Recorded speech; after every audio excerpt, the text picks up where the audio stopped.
That's kind of funny. Pause. Sounds good.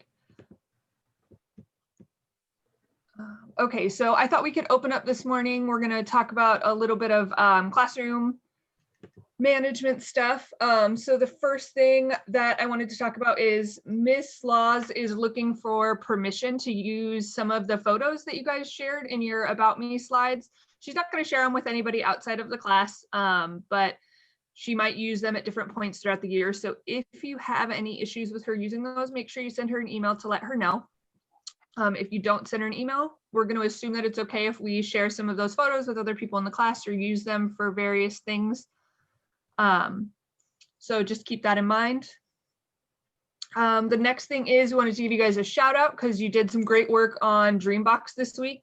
Our numbers are way up. I think we said, what was it? At least like an average of 7 lessons, Miss Laws? Yeah, 5 to 7 lessons and an average of 49 minutes, which the amazing thing is 8 people kind of forgot to do Dreambox this week. So even without those 8 kids, you got, the rest of you did an amazing job.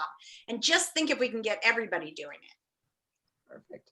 And Ms. Laws did say that because the homework levels in Florida Virtual are kind of light, we might have to use Dreambox to gauge where you guys are at. So just make sure you're getting on Dreambox and practicing and using that to kind of supplement the lessons in Florida Virtual. That way you guys are still learning and challenging yourselves to try new things.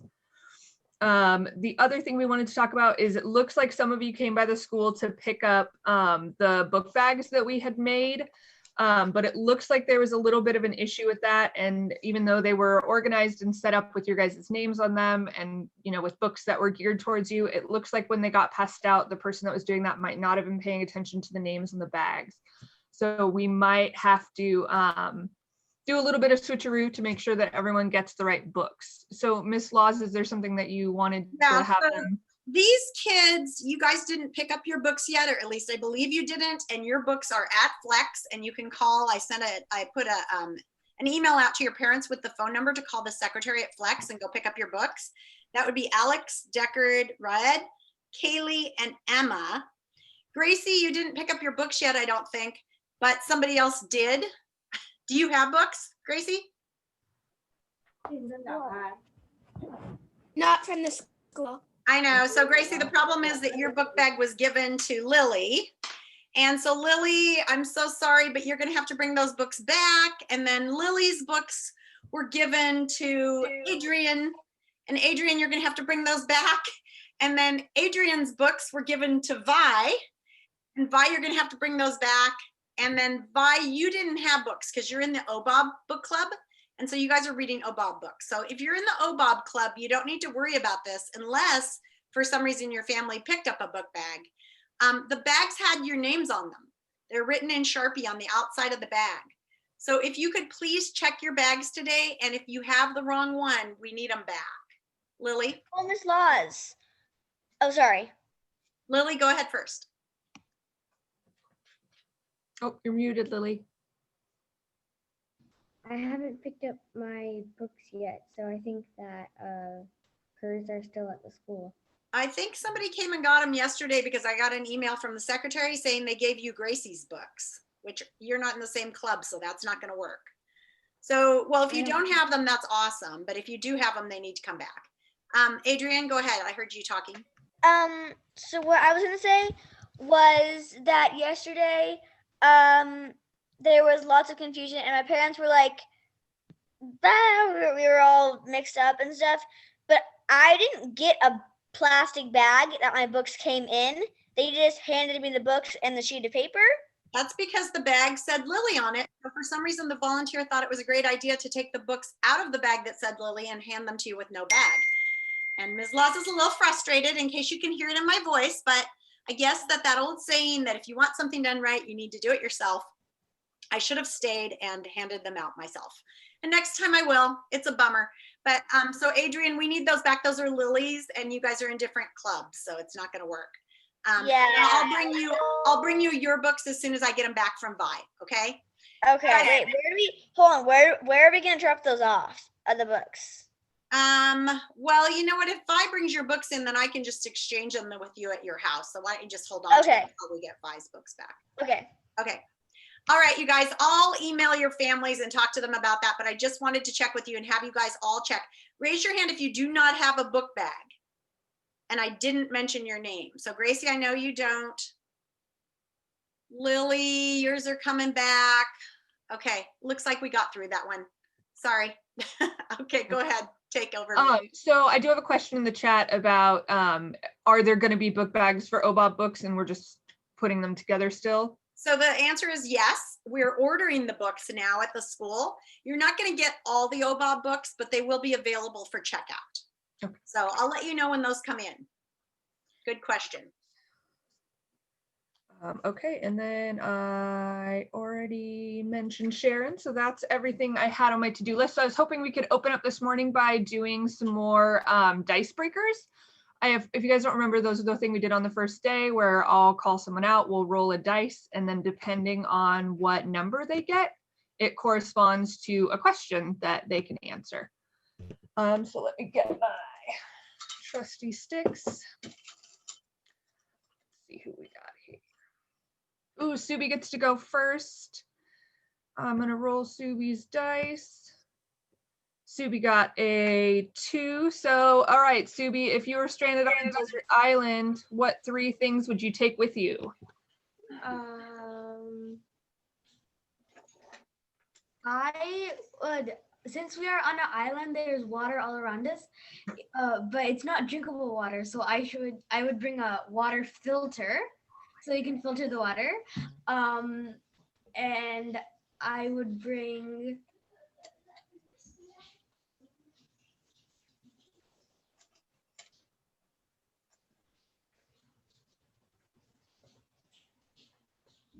a fishing rod. Since there's fish all around us, you can catch it and use the sticks on the island to make food. And I don't know what else. Subi is in it for the long haul. She plans to survive. That's some very forward thinking, Subi. I love it. Okay, so next I've got Joey, and Joey rolled a 4. Let's see. So Joey, if you won $1 million, what's the first thing you would buy? A puppy. Oh, nice. Let's see. Oh, geez, there goes my camera. Okay, hold on. Whoa, technical difficulties. Oh, hello. Let's see if it stays in place. Might have to adjust that. Let's see. All right, Emma.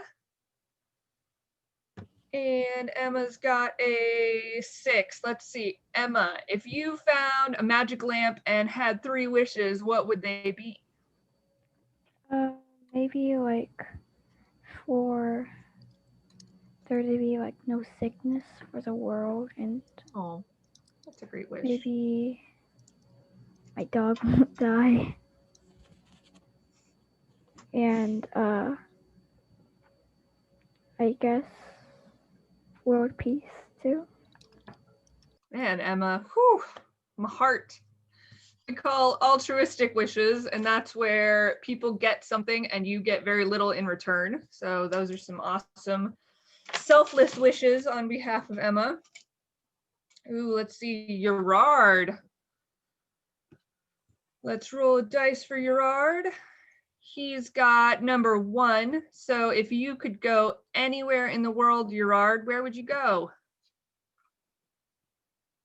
Oh, maybe Gerard's not on my list. Let's see if he's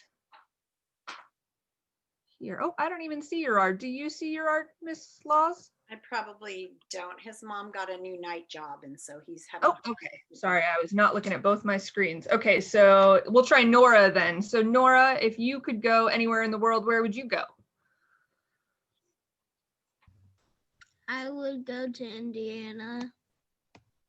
All right. What's the first thing you would do in Indiana? I'd go visit my grandparents Oh, that's nice. because I didn't get to see them this summer break. Oh, yeah, because travel plans. Yeah, because we had to move. Oh, Lily says, so nice to listen to the read aloud and draw. Oh, thanks, Lily. Okay.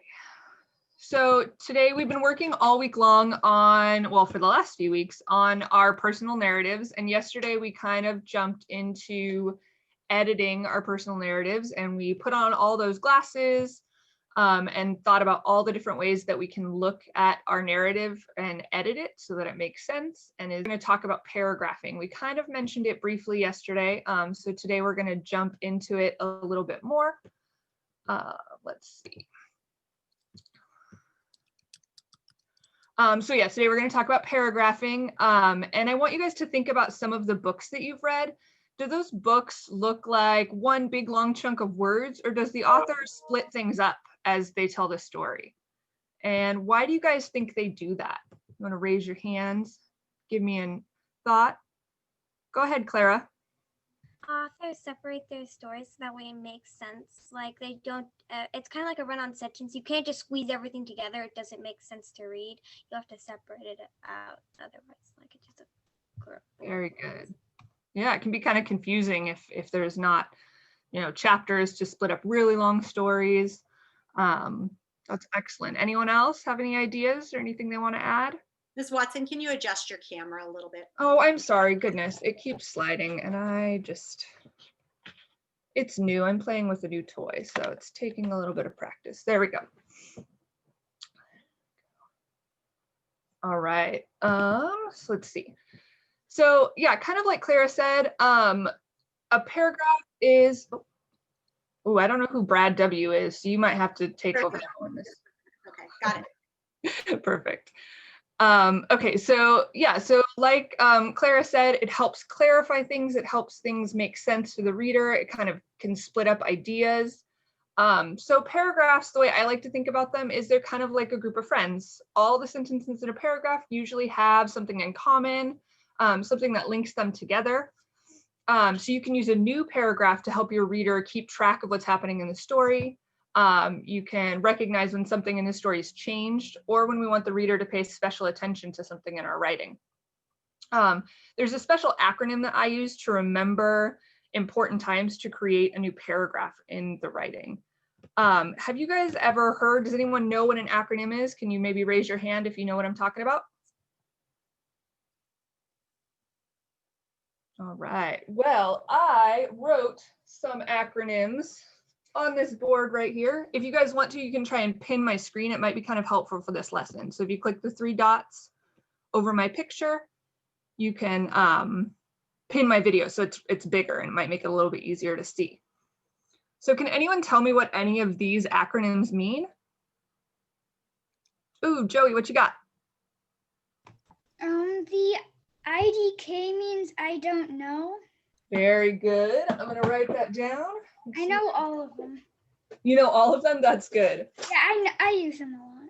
Use them all. Well, I tried to pick ones that I thought might be popular. So I don't know is IDK. What else? Who else has got another one that they might recognize? Go ahead, Haben. Nope, you're muted, buddy. Try one more time. OB is Oregon Battle of the Books. Also, very good. Yep, very good. So that one's Oregon. I'm gonna write the whole, whoa, all right, yep, Battle of the Books. What else? Who else has got one? Jaden, what do you got? BRB means be right back. Perfect.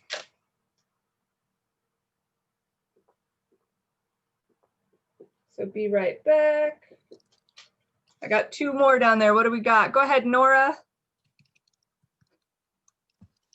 BFF means best friends forever. Very good.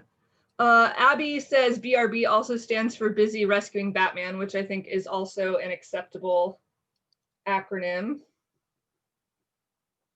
So best friends forever. And who's got the last one? LOL. Go ahead, Alma. LOL means laugh out loud. Perfect. So what do you guys notice about these? If you look at the letters and you look at what it stands for, do you guys notice anything? Any connections? Go ahead, Subi. I think they're abbreviations of the first letter of each word. Excellent. That is exactly what an acronym is. So it's where you take the first letter out of a very long word. These happen to be shorter, but sometimes they can be longer. And you use it to just make a short something that's a little bit easier to say. So like with Oregon Battle of the Books, we didn't use the word the in there because it's pretty frequent. So they just call it OBOB instead of OBOTB, however you'd say it. Okay, so that's perfect. So I want you guys to unmute your mics and practice saying acronym out loud with me. Acronym. Acronym. Acronym. Perfect. Okay, if you can remute your mics, that would be great. Acronym. Thank you, Elijah. Okay, so let's go ahead and remute. I appreciate everyone's participation in that. So the acronym that I like to use when I'm thinking about when I might want to make a new paragraph in a story is SPIT.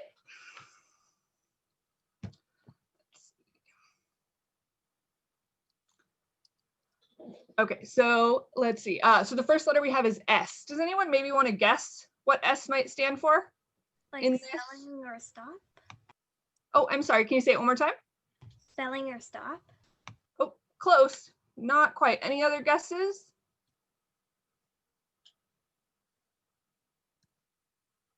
Adrian, is your hand up to guess? Sorry, I might have missed you if you had a question. Okay. Okay, well, the first letter in S stands for speaker. So anytime we have a new person who's speaking, we want to make a new paragraph so that we recognize that a new person is speaking. So I'm going to interrupt for a minute. I'd like you guys to be taking notes on this. So you need to grab those writer's notebooks that you've been taking notes in. Thank you. I appreciate that. I forgot. So grab your writer's notebooks. And make sure you've got something to write with.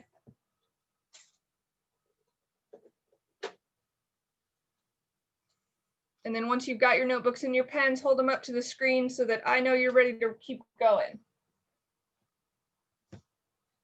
And maybe if you could write the title paragraph at the top of SPIT or when to make paragraphs so that they'll know how to spell paragraph, because that's a hard one. Oh, got it. Okay, I can go ahead and put that into the chat. There you go.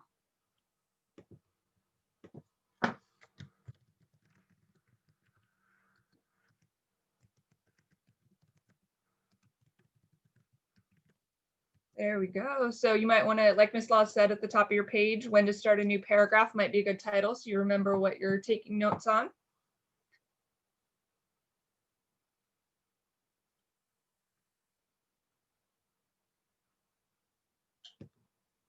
Okay, so when you're ready to go, show me your notebook and your pencil so I know we're ready. Excellent, thank you.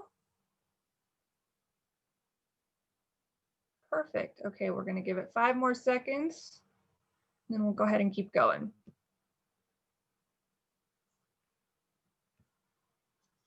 Perfect. Okay, so like I said, the S in SPIT stands for speaker. Oh, let's let Nora back in. I'll do the waiting room. You don't have to wait. Got it. Okay. So yeah, the S in SPIT stands for speaker. So it means that a new person can be talking, but it also can happen when the story is moved from a person speaking to the narrator speaking. So I printed out, we're gonna go ahead and try this.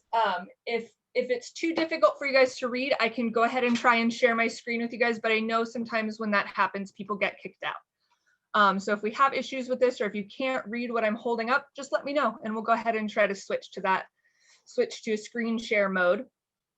And then just remember that this is being recorded and it'll be uploaded on Canvas. So if we do end up having to screen share and you get kicked out, you can always come back and look at the lesson again. So I took a printout from the first Harry Potter book, and I got rid of all the paragraphs and all the different editing to kind of show us when someone new is speaking. And I'm hoping that if we look at it together, we might be able to tell when to put a new paragraph in. So I'm going to go ahead and read this out loud to you guys. If you're having trouble seeing it, let me know and we'll switch to screen share, okay? Because I know this is kind of an interesting method, but I'm trying to keep you guys in the room. So it says, Mrs. Dursley came into the living room carrying 2 cups of tea. It was no good. He'd have to say something to her. He cleared his throat nervously.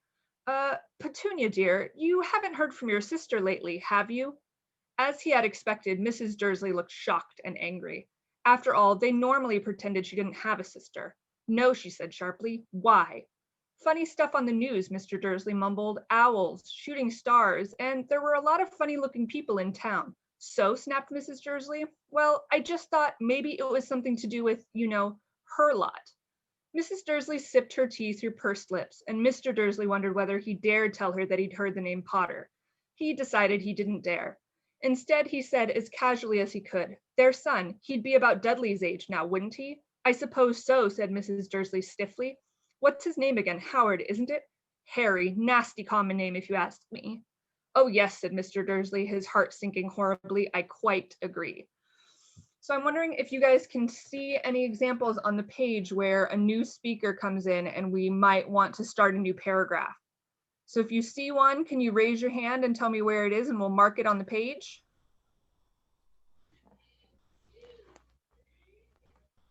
Go ahead, Subi. Petunia, dear, that one. Very good. Okay, so we'll mark that. I'm just going to put a line in front of it to show that that's where we would start a new paragraph. Can we maybe have another example?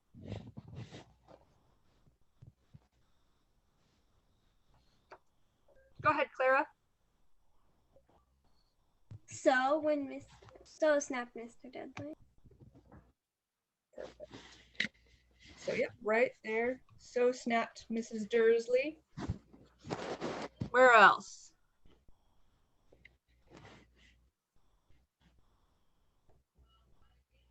Oh, do you have your hand up to give us one, Riot? Yes. Oh, where'd you find it? You know when they were talking about Harry Potter, so I guess we have to add a speaker for introducing the new character.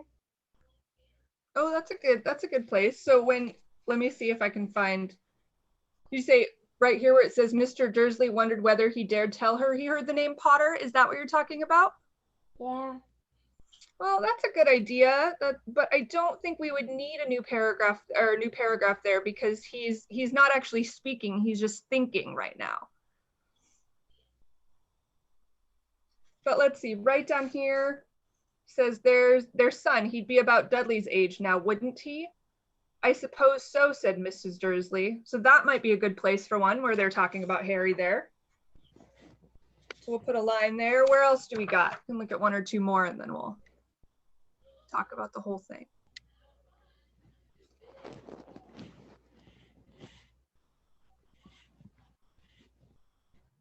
Go ahead, Subi, I can take another one.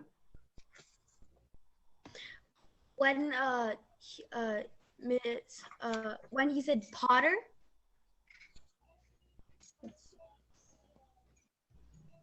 Well, I think so here where it says where he heard the name Potter, that's just him thinking, but there's this spot down here that says, what's his name again? Howard, isn't it? And then Mrs. Dursley says, Harry, nasty common name if you ask me. Do you think maybe that might be a place for one? Yeah. There we go. That's good. Okay, so we've got a few more examples, but I took this page right here and I reprinted it out. And I have put a line everywhere there's a new batch of speech. So every place where there's a line, there's different people speaking. So I wanted to show you guys what it looks like in the actual text. And if you can't see this, I did make a picture of it so I can use it. I can screen share that as well.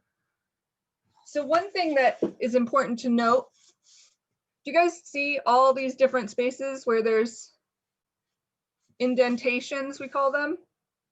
So every time a new person is speaking, what is the author doing with the editing in the page?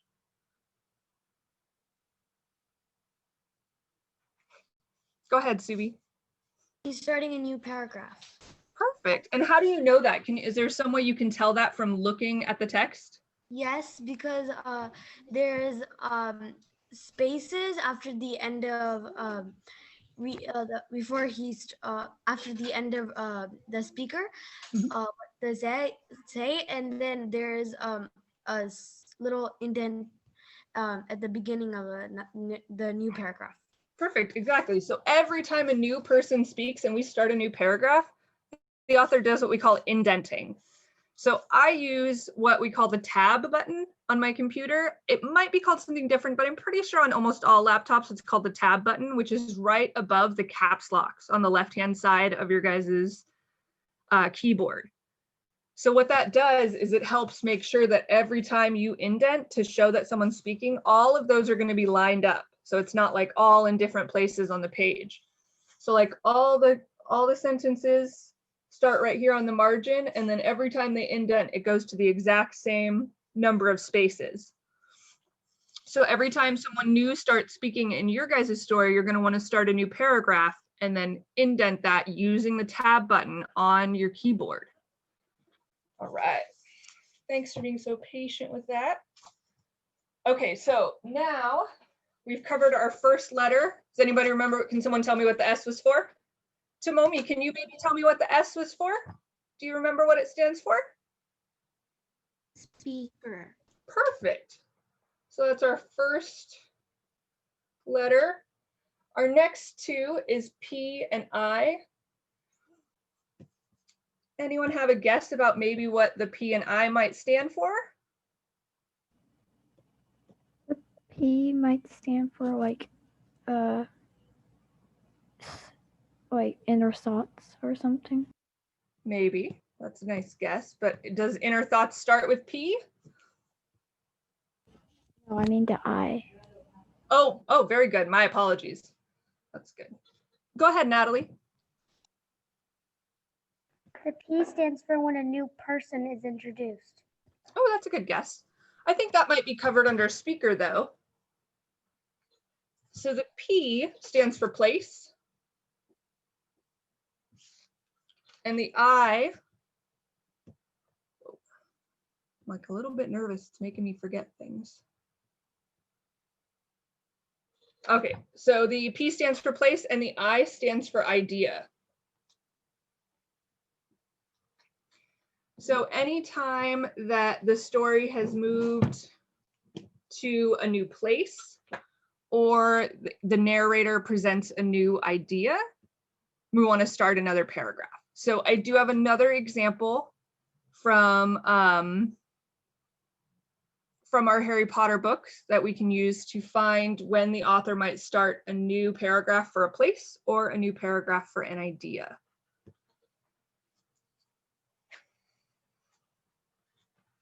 So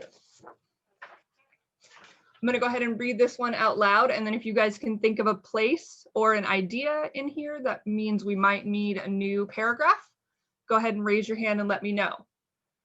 Dudley's birthday. How could he have forgotten?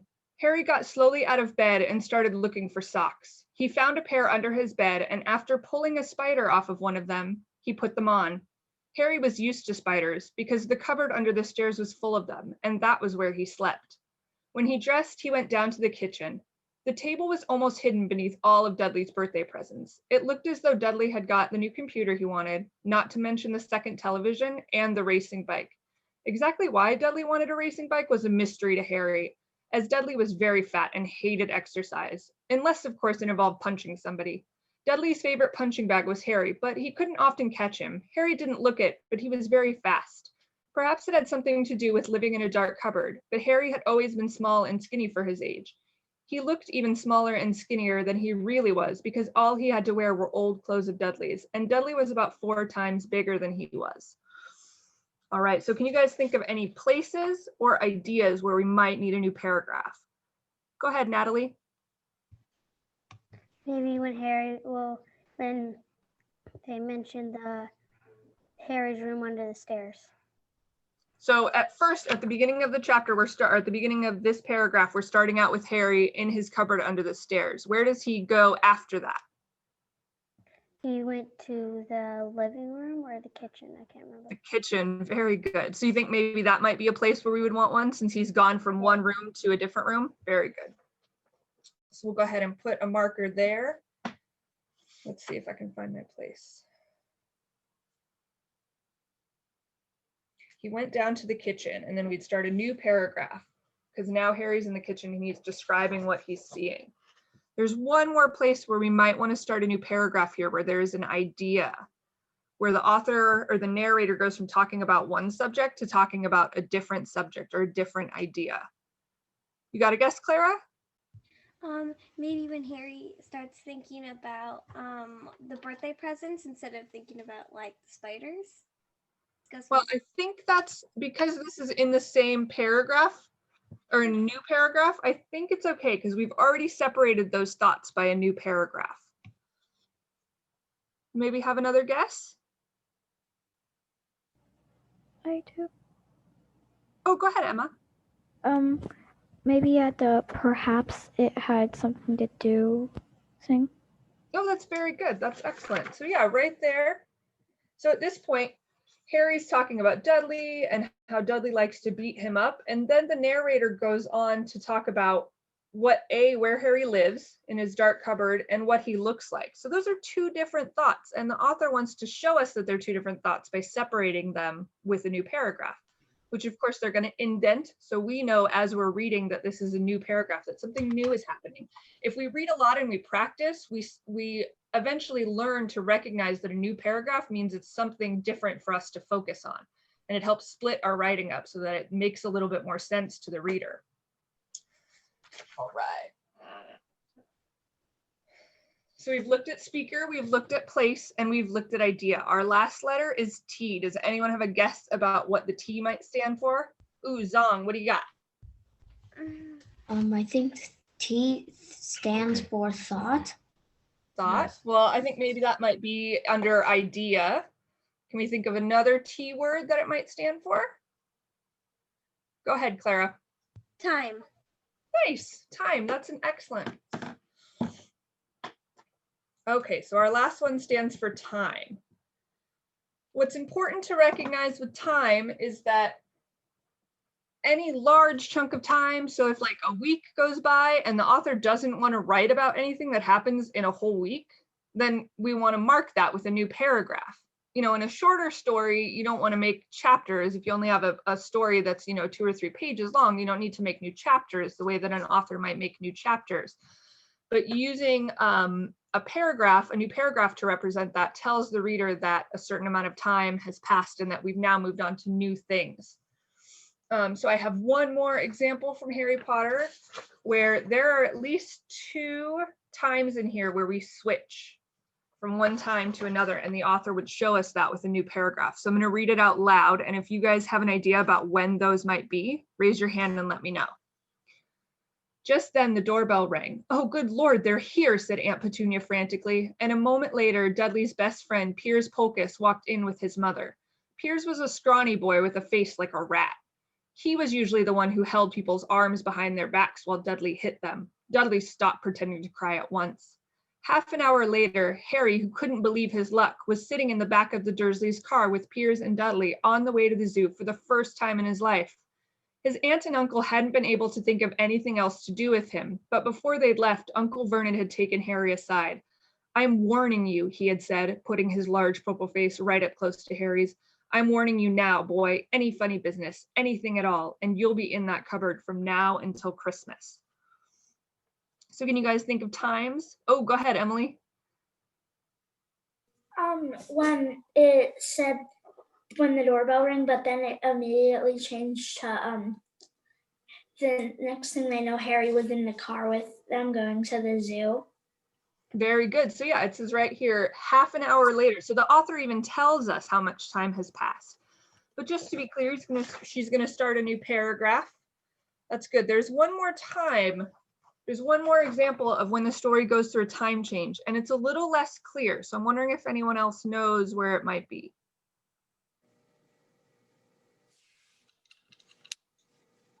Go ahead, Emily. Maybe when at the end it says like before that Uncle Vernon pulled Harry aside. Very good. That's excellent. That's perfect. So yeah, right here where he goes, "I'm warning you," he had said.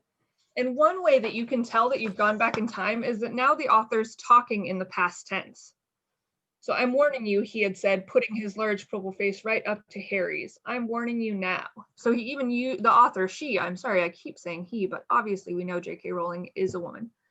So she says, I'm warning you, he had said, using past tense language to tell us that we've now gone to a different time in the story. Those are some perfect.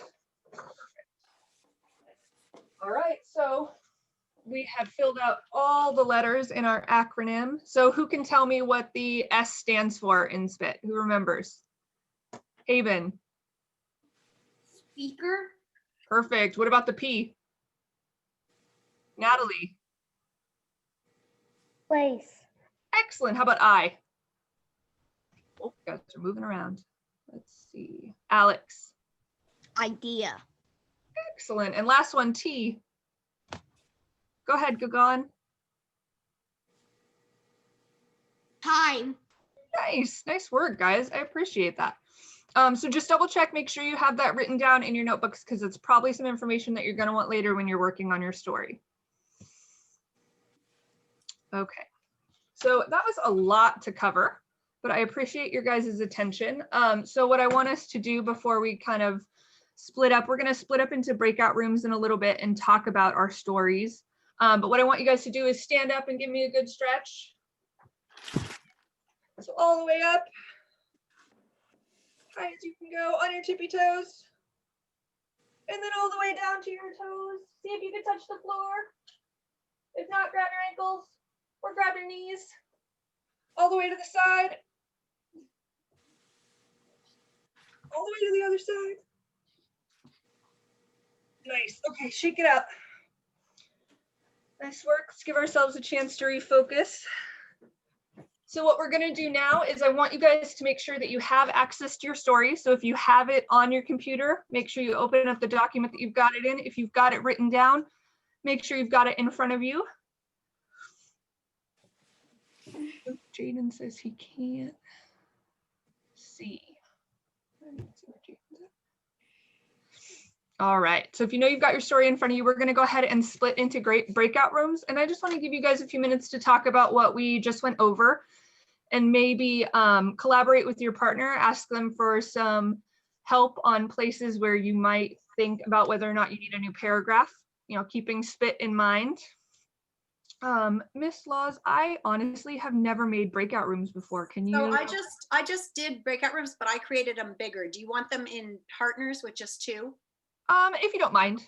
That's okay. Just because I only got about 5 minutes, so I don't want to make them too big. Sorry. That's okay. Okay, I think this will do it. Recreate, and then I just have to make sure that I get you and your partner together. And if for any reason your partner, doesn't want to talk, doesn't have their screen turned on, you can always come back to the main room and share your ideas with Miss Laws. Okay. And she might be willing to give you some advice. So you guys, please be good partners and help out by helping your partner understand how to break their paragraph, their story into paragraphs. Here we go. And then Ms. Watson, how many minutes? 5 would be great. 5 minutes. Okay.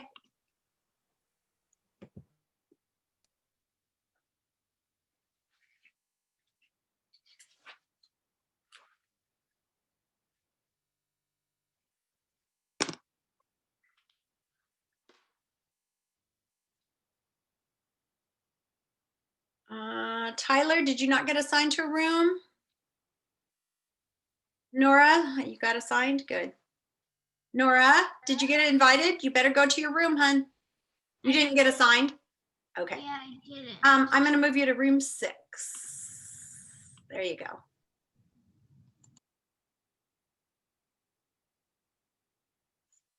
Good. 2, 2, 2, 2.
what your brain does when you see a new paragraph, or when you see that someone else is talking. Like, one thing I noticed that authors do when they have people speaking is using a new paragraph means that you don't always have to tell the reader exactly who's speaking, because the paragraph helps you infer that information on your own, or helps you kind of draw a conclusion about who's speaking on your own. So like sometimes you'll see if like two characters are having an argument in a book, it'll go line after line after line, and it never tells you who's speaking, but because the new paragraph break tells you that it's now switched to a new speaker. So it's like that automatic way that our brain kind of fills in the gaps for us when we practice our reading.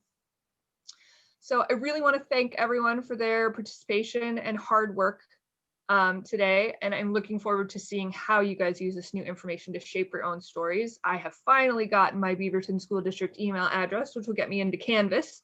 So now I can see all the work you guys are doing, and I can interact on the discussion boards, in the read alouds and all that stuff. So I'm really excited to see what you guys turn in. So that was everything that I had, Miss Laws. So is there anything else you want to wrap up the end of class with?